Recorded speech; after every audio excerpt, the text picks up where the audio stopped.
ನೀರಿಗಾಗಿ ನಾರಿಯರ ಜಡೆ ಜಗಳ.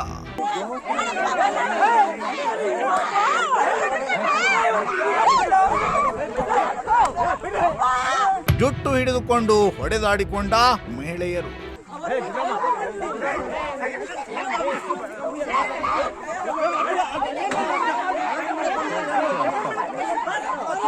ಕಳೆದ 10-15 ವರ್ಷದ ಹಿಂದೆ ಗ್ರಾಮಗಳಲ್ಲಿ ನಲ್ಲಿ ಬೋರ್ಗಳ ಮುಂದೆ ನೀರು ಹಿಡಿಯಲು ಬಂದ ಮಹಿಳೆಯರು ಜಗಳ ಆಡುವುದನ್ನ ಕಾಣ್ತಾ ಇದ್ವಿ.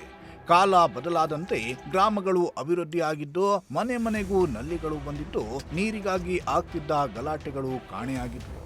ಆದ್ರೀಗ ನೀರಿಗಾಗಿ ನಾರಿಯರು ಜುಟ್ಟು ಹಿಡಿದುಕೊಂಡು ಪರಸ್ಪರ ಹೊಡೆದಾಡಿಕೊಂಡ ಘಟನೆ ಚಿಕ್ಕನಾಯಕನಹಳ್ಳಿ ತಾಲೂಕಿನ ಕಾರೇಹಳ್ಳಿ ಗ್ರಾಮದಲ್ಲಿ ನಡೆದಿದೆ.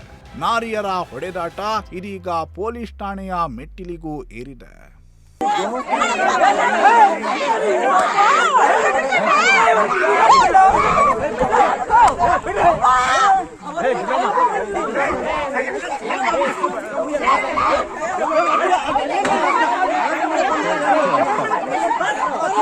ಹೌದು, ಗ್ರಾಮ ಪಂಚಾಯಿತಿ ಸದಸ್ಯೆ ಯಶೋದಮ್ಮ ಹಾಗೂ ಮಮತಾ ಎಂಬುವರಿಗೆ ಸೇರಿದ ಜಮೀನಿನಲ್ಲಿ ಕಾರೇಹಳ್ಳಿಗೆ ಹರಿಯುವ ನೀರಿನ ಪೈಪ್ಲೈನ್ ಹಾದು ಹೋಗಿದೆ.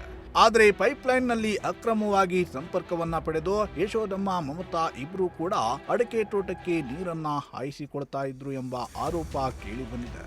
ಹೀಗಾಗಿ ಅಕ್ರಮ ನೀರಿನ ಸಂಪರ್ಕವನ್ನ ಕಡಿತ ಮಾಡಿ ದಂಡ ವಿಧಿಸುವಂತೆ ಗ್ರಾಮಸ್ಥರು ಪಿಡಿಒ ಕೋಕಿಲಾಗೆ ದೂರನ್ನ ನೀಡಿದ್ರು. ಹೀಗಾಗಿ ಸ್ಥಳ ಪರಿಶೀಲನೆಗೆಂದು ಪಿಡಿಒ ಕೋಕಿಲಾ ಬಂದಿದ್ದ ವೇಳೆ ತೋಟದ ಮನೆಗಳಿಗೆ ನಲ್ಲಿ ಹಾಕಿಲ್ಲ. ಕರೆಂಟ್ ಇಲ್ಲದ ವೇಳೆ ಕುಡಿಯುವ ನೀರು ಹಿಡಿದುಕೊಳ್ಳಲು ಈ ಪೈಪ್ಲೈನ್ನಲ್ಲಿ ಅವಕಾಶವನ್ನ ಕಲ್ಪಿಸಿಕೊಟ್ಟಿದ್ದಾರೆ. ನಮ್ಮ ಬೋರ್ನಿಂದ ಅಡಿಕೆ ಗಿಡಗಳಿಗೆ ನೀರನ್ನ ಕಟ್ಟಿದ್ದೇವೆ, ಪೈಪ್ಲೈನ್ನಿಂದ ನೀರನ್ನ ಹರಿಸಿಕೊಂಡಿಲ್ಲ ಎಂದು ಸ್ಪಷ್ಟನೆಯನ್ನ ನೀಡಿದ್ದಾರೆ.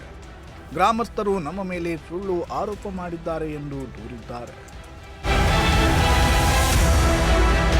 ಈ ವೇಳೆ ಪಿಡಿಒ ಕೋಕಿಲಾ ಅಕ್ರಮ ನಲ್ಲಿ ಸಂಪರ್ಕ ಹೊಂದಿರುವುದನ್ನ ಬಂದ್ ಮಾಡುವಂತೆ ಸೂಚನೆಯನ್ನ ನೀಡುತ್ತಿರುವಾಗಲೇ 3-4 ಮಹಿಳೆಯರು ಜಡೆ ಹಿಡಿದುಕೊಂಡು ಹೊಡೆದಾಡಿಕೊಂಡಿದ್ದಾರೆ.